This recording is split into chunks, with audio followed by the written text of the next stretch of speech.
Boa tarde a todos, começando mais um quadro Cidadania. Hoje nós vamos falar da inteligência artificial e o futuro das profissões. E meu convidado é o Edson Pontes Pinto, que é advogado e professor universitário. Doutor Edson, seja muito bem-vindo ao quadro Cidadania. Te agradeço, Fabrício, novamente o convite. Mais uma vez a gente poder conversar sobre essa nova realidade tecnológica. Será um prazer muito grande. Doutor Edson, então o que é a inteligência artificial? É interessante a gente falar um pouco sobre inteligência artificial e o que é, na verdade, o que isso vai impactar na nossa vida. Inteligência artificial é aquilo que a máquina, aquilo que um sistema de computador pode fazer que imita a inteligência humana, né? Então, ou seja, ela tenta simular aquilo que a nossa capacidade cognitiva, inteligência humana consegue fazer. E a inteligência artificial, ela substitui os humanos? Pois é, assim, a gente está num momento em que isso virou um tema muito atual. A inteligência artificial passou por uma época de ficção científica de 80, 90, começo dos anos 2000 e agora, na verdade, é algo real, aparece na nossa realidade, no nosso dia a dia. Se ela pode substituir o humano em várias coisas. Inclusive, eu conversando num bate-papo que a gente teve no Dia da Criatividade, lá na Exclusiva, há um tempo atrás, a pessoa falou bem assim, bom, se ela substitui o humano, então significa que aquela atividade não era eminentemente humana, né? Porque se uma máquina pode fazer, não significa que é uma atividade unicamente humana. O que ela pode substituir hoje? Perceba, ela pode automatizar aquilo que o homem faz. Então, por exemplo, se você tem aí uma equipe de telemarketing, talvez uma voz de computador possa substituir aquilo que o humano consegue fazer. Se você tem hoje, por exemplo, programas que necessitam de cálculos, a máquina pode fazer. O grande desafio hoje, na verdade, é fazer algo que necessite de criatividade humana, que a máquina hoje acha um limite. Por exemplo, pintar um quadro. Existem algoritmos, programas de computador que pintam quadros? Sim, mas não com a perfeição humana. Mas existem algoritmos que calculam melhor que os humanos? Sim, isso não tem muito tempo. Por exemplo, você lembra aquele caso que apareceu na TV que o jogador de xadrez, por exemplo, perdeu para a máquina. Uma máquina da IBM, do Deep Blue, russo. O jogador russo. O que é aquilo? Xadrez, Fabrício, é matemática. E a matemática, a máquina faz melhor que a gente, muito mais rápido. Isso vai impactar no futuro das profissões? Totalmente. Por exemplo, um médico que analisa um laudo de radiologia. A máquina vai fazer melhor do que ele. Já vai fazer, eu digo assim, esse ano. O grande desafio é o que vai acontecer em 2020, 2021 para frente, até o momento em que a gente vai ter que realmente repensar qual é o papel do ser humano no mercado de trabalho, porque a máquina já vai fazer muita coisa. Outros exemplos, né? Também nós somos advogados, temos aí 10 mil advogados hoje no estado de Rondônia, mais de 1 milhão de advogados em todo o país. Já existem programas lá nos Estados Unidos que fazem o trabalho de peticionamento, né? O trabalho intelectual até. Sim. Isso vai ter um fim ou não? Isso vai ser para todas as profissões? O que o senhor Eu acho assim, quais profissões que vão sobreviver num médio, longo prazo? Profissões que necessitam da capacidade criativa. Como eu lhe falei, assim, inovar é algo que a máquina não tem ainda uma capacidade plena. Agora, seguir regras, ela segue. Por exemplo, você está falando do advogado. O banco JP Morgan nos Estados Unidos, ele já tem um programa de computador que substitui mais de 360 mil horas de advogado. Fazendo o quê? Análise de contratos. Se você for olhar aquilo que o Fabrício Jurado faz de forma contínua, seguindo um script, seguindo uma regra, a máquina vai fazer isso. E vai fazer melhor do que você. Não porque ela seja mais inteligente, mas porque ela custa menos, ela faz de madrugada. Então eu te dou um exemplo. Lá no nosso escritório a gente já usa robô para abrir pasta, para olhar andamento. Por quê? Porque isso é algo que basta seguir uma regra. Isso vai impactar quem? Corretor de seguros, advogados, médicos, telemarketing, contadores, arquitetos já tem uma grande dificuldade, porque você pode ver que hoje muito dos cálculos de engenheiros e arquitetos é feito pela máquina. Então tudo aquilo que precisa de um regramento, a máquina vai fazer melhor do que o humano. Na verdade, já faz melhor do que o humano. Qual é o desafio? É ela começar a substituir realmente em todas as atividades. Exemplo, um carro automático, um carro autômato. Isso já existe? Já existe em testes, precisa de uma regulação. Isso vai ser realidade em 2 anos. Bem, também não vamos assustar a população, senão parece que não vai ter mais emprego. Quer dizer, nós já temos 13 milhões de desempregados, Exatamente. né? Se entrar as máquinas, aí acaba com o emprego no país. Mas e daqui para frente, né? Como é que vai ser essa relação entre as profissões, a tecnologia, em relação à inteligência artificial? Na verdade, assim, isso a gente não pode pegar isso como um momento atual. É algo que vem sendo construído. Assim, o que eu gosto de falar, eu participo da coordenação de inteligência artificial do Conselho Federal da Ordem. O que a gente fala muito lá? Nós não podemos olhar a tecnologia, Fabrício, como algo destrutivo. A tecnologia, diferentemente do pensamento de quem acha que vai acabar com a profissão, ela vai criar novas profissões.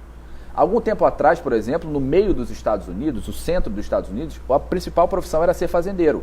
Entraram as máquinas agrárias. O que essas pessoas começaram a ser? Motorista de caminhão, desenvolvedor de sistema, qualquer outra coisa. A tecnologia traz uma oportunidade. Não é que ela vai acabar com o emprego, ela vai mudar a relação de trabalho. Então talvez a gente não vá trabalhar 8 horas, a gente vai trabalhar 6 porque a máquina está fazendo o restante do trabalho. O grande desafio, na verdade, é como nós vamos acalmar as pessoas que não vão ter tanto trabalho assim. Porque percebam, eu acho que a grande dificuldade é você não ter o que fazer. Então, a tecnologia vai criar novas oportunidades de trabalho. Um dado muito interessante do Fórum Econômico Mundial é que 68% das crianças que nascem hoje vão trabalhar em empregos que ainda não existem. Então, são crianças que vão aprender um novo trabalho baseado na tecnologia. Esses aplicativos, né, como de transporte Uber ou de entrega de comida em casa, o iFood, isso é considerado inteligência artificial também? Então, ele tem uma parte de inteligência artificial. Eu vou te dar um exemplo. Que gera muito emprego, né? Porque gera isso muito fez uma emprego. revolução. Não, e assim, por exemplo, você já ouviu falar no emprego de cientista de dados? Isso tem 5 anos. Você já ouviu falar sobre engenheiro de dados? Isso tem 5 anos. Mas isso não existia, a tecnologia criou.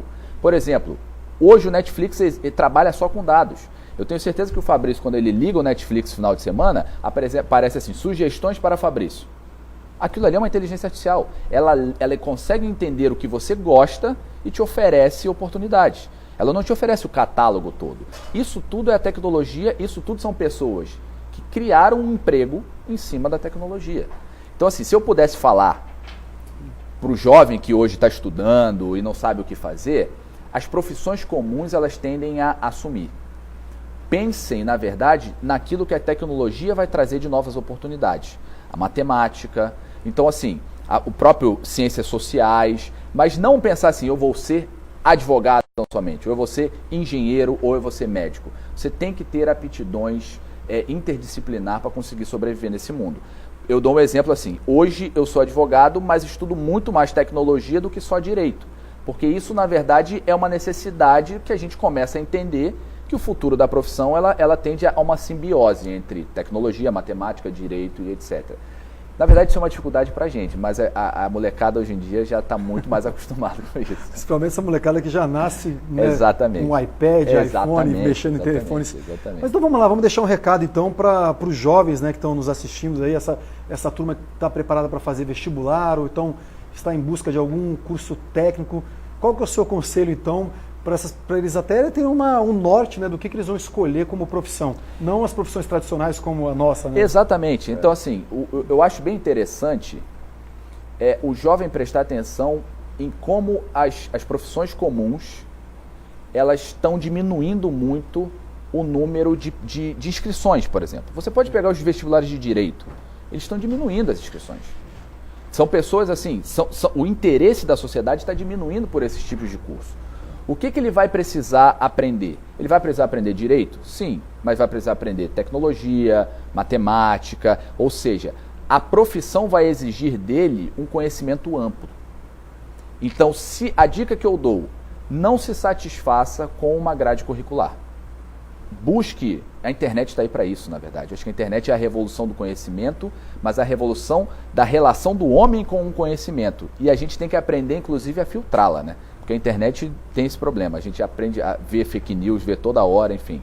Mas eu acho que a dica é essa, você ter uma interdisciplinaridade, você entender que sentar num banco de faculdade e te dar um diploma não vai ser suficiente. Para garantir um emprego no futuro. E sendo bem sincero, Fabrício, o meu medo não é se teremos ou não profissão no futuro, com inteligência artificial, com outras tecnologias. O meu medo é como o Estado vai querer regular isso para evitar que a tecnologia avance. Porque aí a gente vai estar voltando à Revolução Industrial e as pessoas quebrando a máquina de tecelagem, achando que vai perder o emprego de tecelão. Quando, na verdade, elas mudaram, viraram industriais e etc. O meu medo é esse. É falar assim, isso está acabando com a profissão. E aí vem o Estado e fala, isso é proibido, isso, aquilo. E aí a gente tem um problema seríssimo. Como tivemos isso com o Uber e ontem até o STF acabou numa decisão, acabando liberando aí o transporte aplicativo. E você vê como isso muda a nossa vida. Demais. Ninguém fala assim, eu vou pegar um táxi. As pessoas, não, eu vou pegar um Uber. Ou Urbano Norte. Urbano Norte, ou seja, a pessoa vai... isso muda a nossa realidade. Como os aplicativos, por exemplo, de inteligência artificial, hoje evitam fraude em cartão de crédito, sugerem filme no Netflix, fazem todo tipo de situação em que antes tinha uma pessoa lá fazendo.